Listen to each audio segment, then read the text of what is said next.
Magandang umaga. May bago na tayong mga ibabalita sa inyo at ang ating pag-uusapan ay patungkol po, wag ba atras po natin sa politika.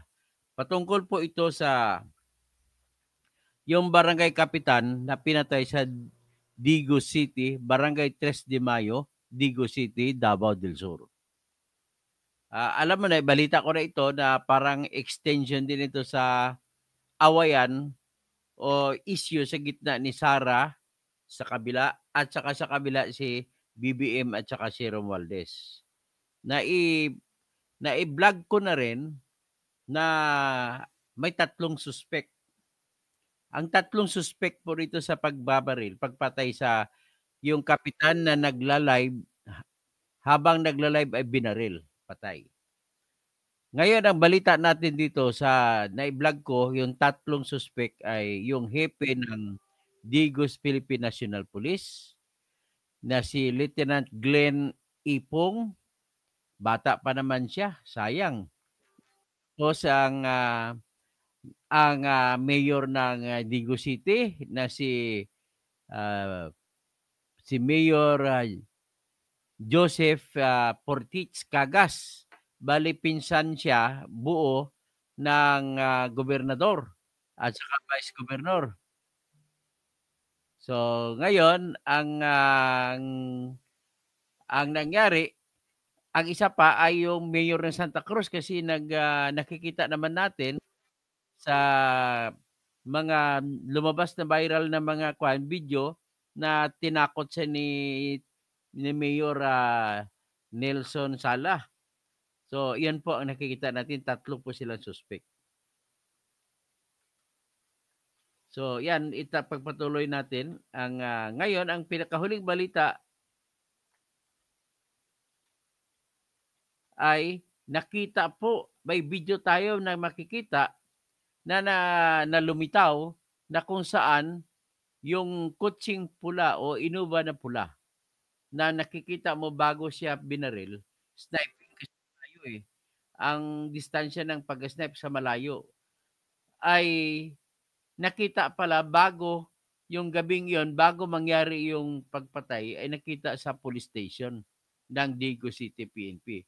So malamang may kinalaman din dito, sigurado na tayo ngayon na may kinalaman si Lieutenant Colonel Glenn Ipong. Ngayon, ano naman ang iba pang ebidensya kay Glenn Ipong? Ang ibang ebidensya laban kay Glenn Ipong ay isang linggo bago mabaril si Dodong Bukol ay nagsagutan sila, nakuha pa, naipost pa sa video. Naipost pa, nag-viral pa yung sagutan nila ni Colonel Ipong. So yan po yung nakikita natin na bago dito.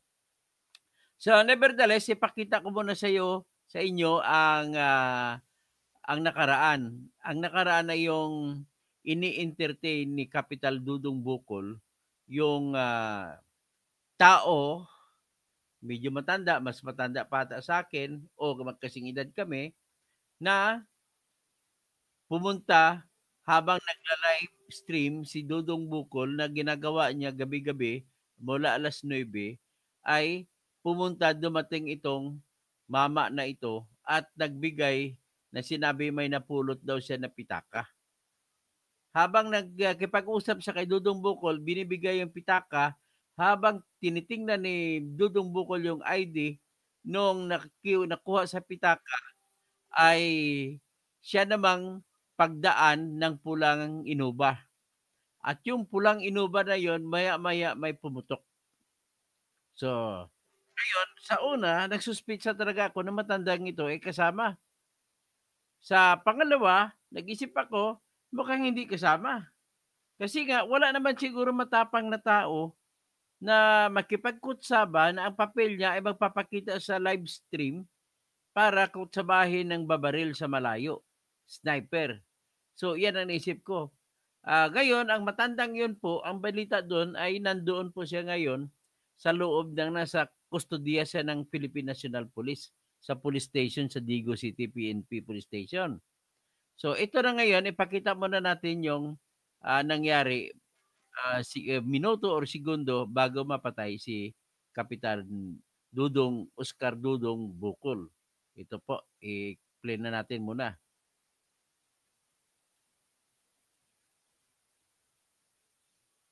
Ito po siya. So, i-play natin ha. Okay? Okay. Wala po yan. At tumis akong sawaran. At Stop muna natin. Habang kausap niya yung lalaki, nag-abot ng ID, ng pitaka, at natapos mabuksan ni Dudong Bukol yung pitaka, at tinitingnan niya, nila-live stream niya yung ID kung sino may-ari, ay siya naman sa likod, makikita mo yung kutsing pula. Okay? So, ulitin natin. wala po yan. At tumis akong sawaran. At tumigigpay. Pinakukuha ng parcel dito sa akong pagmamahal. Mo ni nakita ni mo ni pitaka. Lagi ano mo dalan. Kanya. So, kaya sabi niya, kwento siya kung nakita niya daw yung pitaka na may lamang ID. Kaya, dinala na dyan. Kasi nagpapakondo siya, baka makakuha daw siya ng bigas. Ulitin natin. Wala po yan. At tumis akong sawaran. At tumigigpay. Pinakukuha ng parcel dito sa akong pagmamahal. Mo ni nakita ni mo ni pitaka. Lagi ano mo dalan. Kanya. Kinsay tagiyan kinsa may genre Labador. Sir Genre Labador.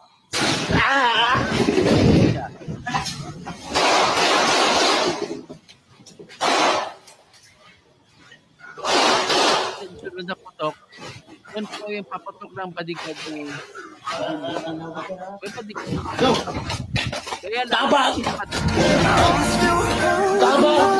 nagpaputok lang, hindi alam kung sino babarilin. So, yan po yung yan po yung pangyayaring yan. Ngayon, magandang umaga, Neng, no, kapatid ko, si RDN Diamante. Medyo mahabang usapan po yan. Okay? Mahabang usapin ito, pero sa ngayon po, ito pong development. Meron pong ipakita ko sa inyo ngayon, yung pruweba na yung nakita nyo sa likod na dumadaan na kutsing pula ay nakita sa police station. Ito po yung police station, yung video na napakita na sa police station, nakita yung kutsing yun. So, ibig sabihin, si Glenn Ipong ay nalagay sa balag ng alanganin sa ngayon. Ito na po siya. So, tingnan natin. Paano ba natin mapalagay ito?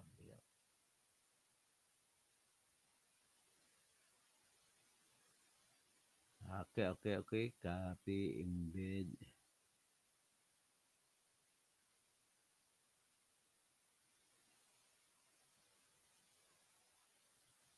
Okay na lang. Isa pakitaan natin. I-play na natin.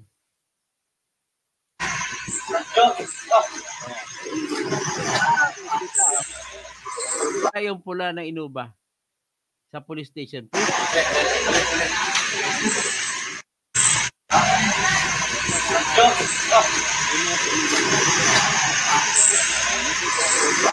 ID.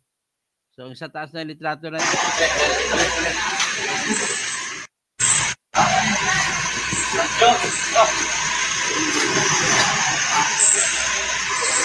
ang tanong dito, bakit, sa English, why is the station?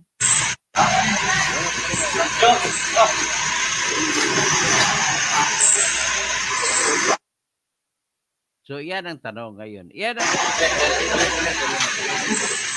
pero,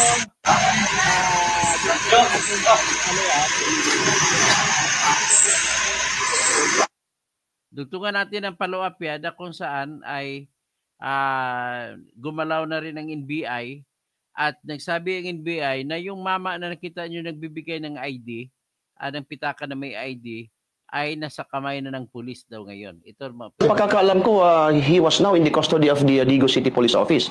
So, ano kayo natulan? Of course, he was very important. He is really part of this investigation.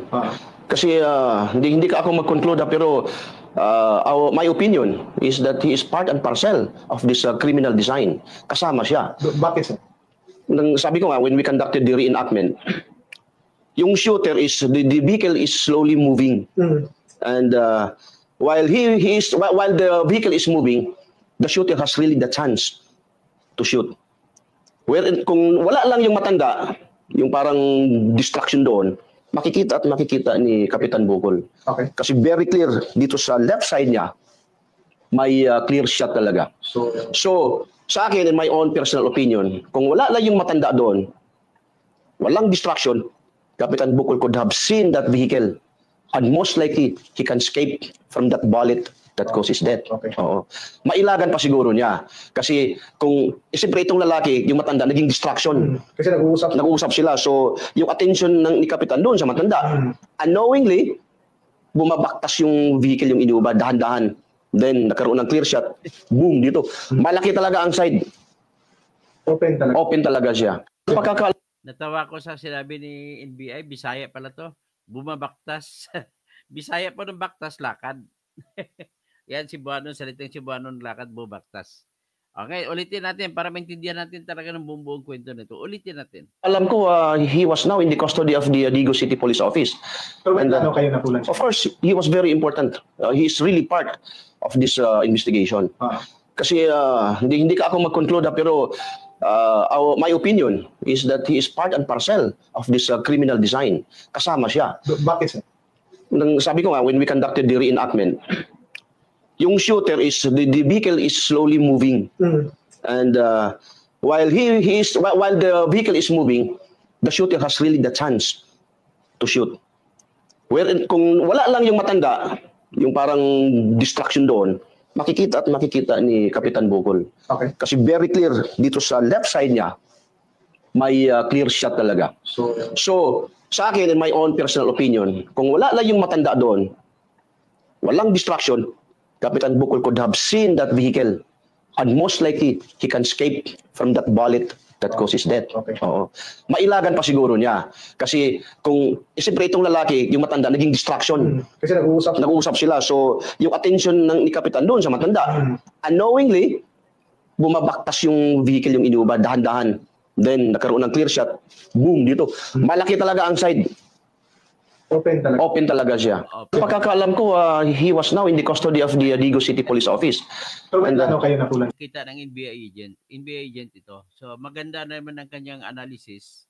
Pero kung ako pag-analyze ko ay yung Innova ay kasama sa distraction. At naniniwala ako na matagal na nakapwesto doon ang gustong bumaril, hindi pa dumating ang Innova, ay matagal na nakapwesto yung mag-snipe kay Kapitan Bukol. Yan pong aking palagay. Pagkatapos, habang nakakwan, dumadaan lang ang Innova. Kumbaga parang pangligaw, kung tawagin mo panligaw. So sa mga kagaya ko na trial lawyer, so ina-analyze ko po lahat yan at kung makikita ko yon ang nangyari doon kasi wala pong sniper na magaling na nakasakay sa Innova, naggagalaw at magbaril kagad. Kailangan po ng sniping ay nakasteady ang baril. So at saka ang baril po ay mahaba yan. Ang tunog ng baril po ay tunog ng mga 5.56 po na bala. Ibig sabihin, bala ng Armalite ang nagamit doon. Kung Armalite may pinagamitan or M4 o kung whatever na ibang gumagamit ng 5.56 mm na bala, ay yun po yung ginamit doon. At na matagal na nakaplasta sa madilim. Nakatago lang sa dilim. Ngayon, yung matanda doon, ang pagkaka-analyze ko na sa ngayon, dahil doon sa bagong detalye, ay nakapag-isip ako ng matandang yun ay kasama nung matagal na nakaumang napapatay. Okay? Pagkatapos, natandaan natin na mayroong nag-warning sa kanya na miles, may parang ang impression ko parang OFW na nakita daw niya may babaril, pinapaalis siya, umalis ka. Ang tingin ko naman yon may kasama ang sniper. Yung sniper may kasama siya na tinitingnan nila, may dala silang cellphone, minomonitor nila ang live stream ni Kapitan.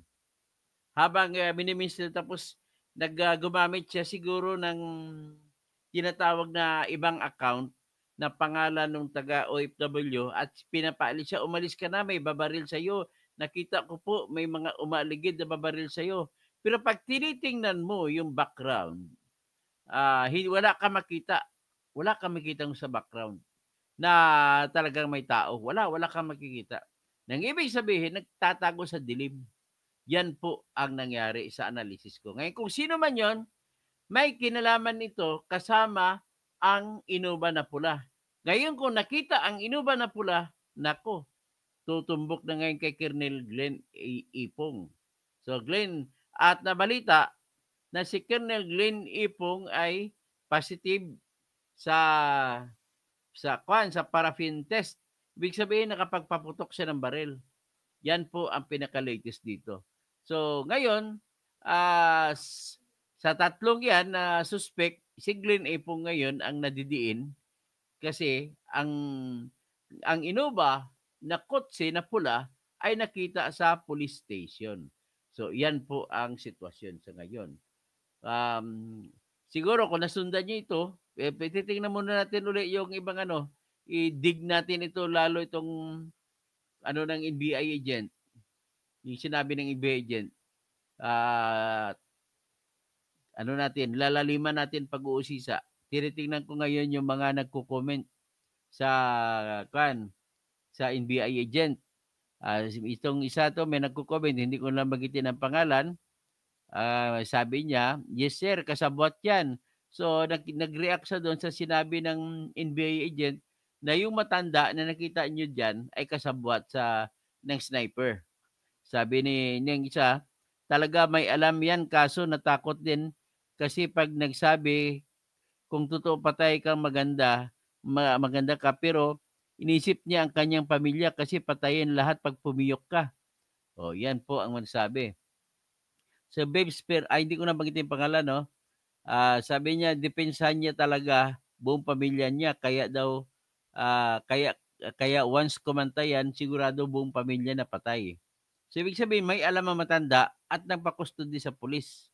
So malamang nagpakustodi sa pulis, ang theory nila, sigurado nagpakustodi sa pulis kasi alam niya ang plano.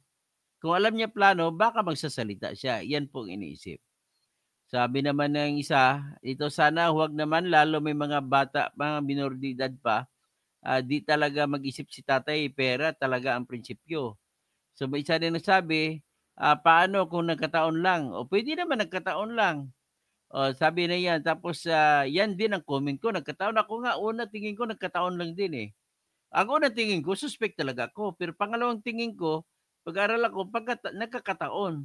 Pero nang huli, nung nakita ko na itong inuba na nasa police station, nako, iba yung isip ko.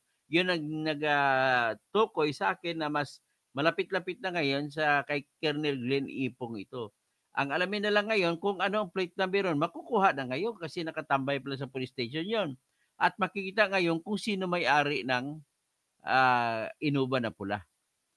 So, ang may-ari ng wallet ay hindi sakop sa lugar ni Kapitan. So, ngayon, bakit doon mo isuli sa lugar ni Kapitan Bukol? Kaya talagang kasabwat ang matanda, siya talaga ang spotter ng gunman. Okay, kung ako naman ang gunman, matagal na nakapwesto yun. Hindi nakasakay sa inuba ang gunman. Ang gunman doon, kasi snipe yun eh. Walang sniper po na ganun kabilis pero kung may mabilis talaga magaling bumaril, nakita lang, sabi naman ni NBI agent, may open field daw, ganun kalayo na baril mo, babarilin mo kung kasama mo na din si tanda, baka matamaan si tanda. So pwede mo rin sabihin na hindi kasama si tanda. Kasi nga, kung kasama siya, may babaril sa likod, baka tatamaan din siya. So, sabi ni, isa to, guys, huwag kayo magalit, sa patas na pananaw lang ako. Paano kung mali ang investigasyon at wala pala siyang sala yung matanda, inosente pala, ano maging hustisya sa kanya? Alam natin maraming banta na rin sa buhay niyan. At sa pamilya niya dahil sa daming tao nagsabi na kasabot siya. Masakit ang nangyari sa kapitan, pero kawawa naman ang tao mapagbintangan. Antayin natin ang resulta ng investigasyon. Huwag muna tayong humusga. Dapat satisfied tayong lahat sa magiging investigasyon nila, hindi yung turo-turo lang pala may managot. Okay? So tapos ito namang isa, kawawa talaga si tatay pag hindi totoo, pero kung totoo man, good luck sa kanya. Walang kapatawaran ang ginawa niya habang buhay. Siya magsisisi. At tapos ito naman, isa pa, sabi naman ng isa, do na magpakapagsabi na nakakilala siya ng dalawa sa Diwalwal noon pa. At mga pictures na patunay na siya nga noong kabataan pa sila, may mga testigo na iilan na kilala nila ang dalawa. On the scene, lahat posible.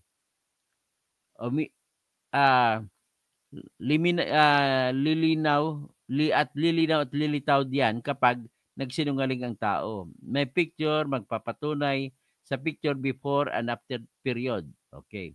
Si Gina, hindi ko na banggitin pangalan. Meron po talaga kayo nakukulong na walang kasalanan, pero si Lolo, part siya sa investigasyon. O pag investigasyon, hindi natin may iwasan, kasama talaga siya. Sana naman talaga, sabi ng isa pa, sana naman talaga na-imbestigahan ng maayos. Paano naman kung talagang walang kasalanan si tatay? So yun ang tinatanong. At nagkataon, napakamot lang sa ulo. Yun ang mga... Ngayon, ang problema, yung pagkamot sa ulo, nakikita parang sinyalis na pwede mo nang barilin. Pwede rin yun, masasabi. Tapos isa may comment nito, pero sa yung interview, mura manggod. Parang daw dili magkatugma ma'am, hindi daw magkatugma-tugma lahat. So malaking duda pa rin kung kasama si tanda o hindi. So Gina, hindi po yun makukulong ma'am hanggat walang mabisang ebidensya. Kasali po pero kasali siya sa imbestigahan. Yan ang hindi natin maiwasan. Isa naman na comment, kung mapanood mo po ang video at matalas ang iyong pangunawa mo sa bawat galawan, nakikita mo po na kasabwat yung matanda dahil sa pagdaan lang ng dahan-dahan ng sakyan, naglingon pa siya. Naglingon ba? Ulitin nga natin, titignan natin. Tapos yung si Cap, naging focus na siya sa ID at hindi na nagalaw si Cap. Sa kadahilanan na binabasa niya on air ang pangalan ng may-ari ng ID. That time, si matanda ay suminyas ang kanyang kamay. 2 times, sinyas din na babarilin na si Cap dahil nakatuon na si Cap sa ID na binabasa niya yun air. Sensible din itong salita nito. After yon mag-sign sa kanyang kamay na paggalaw 2 times dun na bigla tinamaan ng bala si Cap. Tapos si tanda naman, hindi lang nagpanik siya, halip sinilipan niya si Cap na natumba, sabay tayo at alis din. Kung hindi yon kasabwat na matanda, di sana tinutulungan niya si Cap. Hindi nga siya na tinulungan si Cap O nga, hindi nga niya tinulungan. Kaya siyang matanda na yan ang punot dulo ng kaya nabaril si Cap. Sa mga nagpapanood ko na statement niya, paiba-iba siya ng statement, which is klaro na sinungaling siya. Okay. So dahil dito po, ay atin reviewin sabay-sabay itong sinasabi. Tingnan natin, review natin sabay-sabay. Ang asa na ba yun? Tingnan natin, review natin sabay-sabay. Itong ginawa ni tatay. Base dun sa kwento ng isa. Magaling mag-analyze yun share. Ulitin natin. Okay.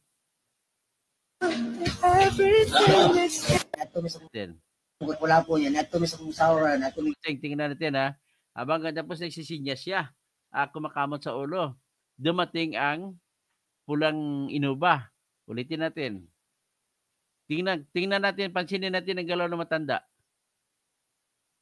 Okay. Wala po yan. Nato sa saura, nato may gipay, pinakuha ng parcel dito sa kung taga. Muna nakita ni mo ni pitaka. Lagi mo dalan. Ganyan. Kinsay tagiyan kinsa may genre. Labador. Sir John Ray Labador. Kita mo, tama nga, no? Lumingon sa kanan niya, si matanda. Ano ibig sabihin nun? Ibig sabihin, alam niya. O, tumakbo siya. Tapos dito ay tumatakbo siya. Pinakadugo naman. Okay. Pagbalik naman ni Dudong Bukol,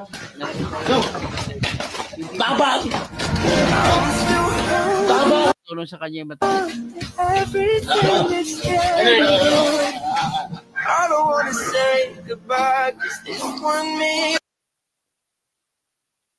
Okay.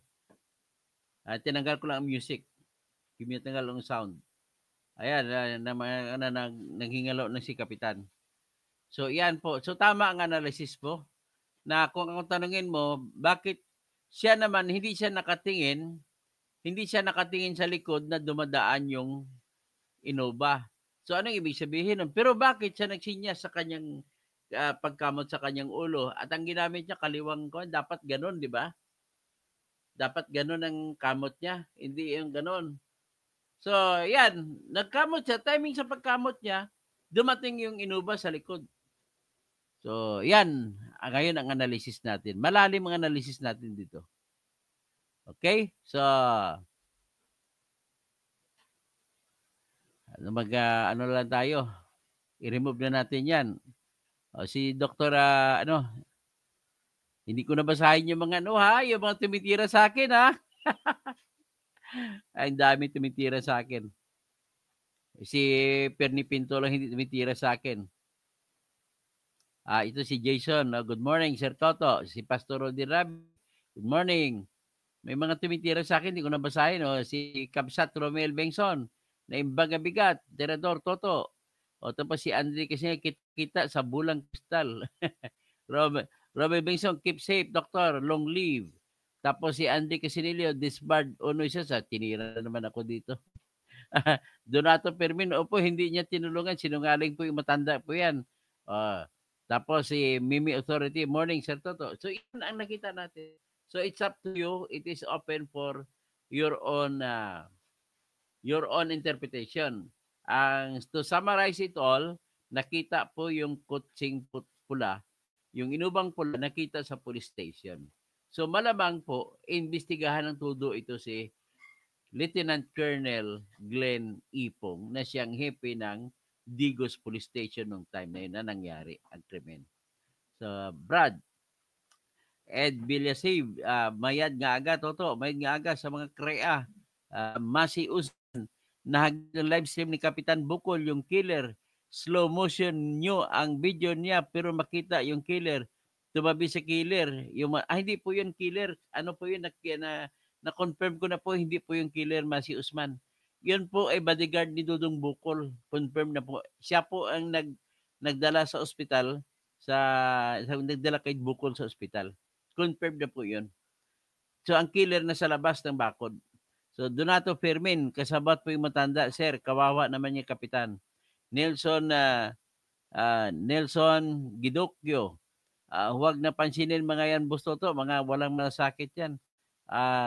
Terence Cashier, good morning po, Sir Toto. Watching from Singapore. Biro mo naman, ang topic ko lang crime. Tapos hindi naman politika ito. Binabas pa rin ako. Okay, hanggang dyan lang muna to. Maraming salamat po sa panonood. At paki-like, paki-share.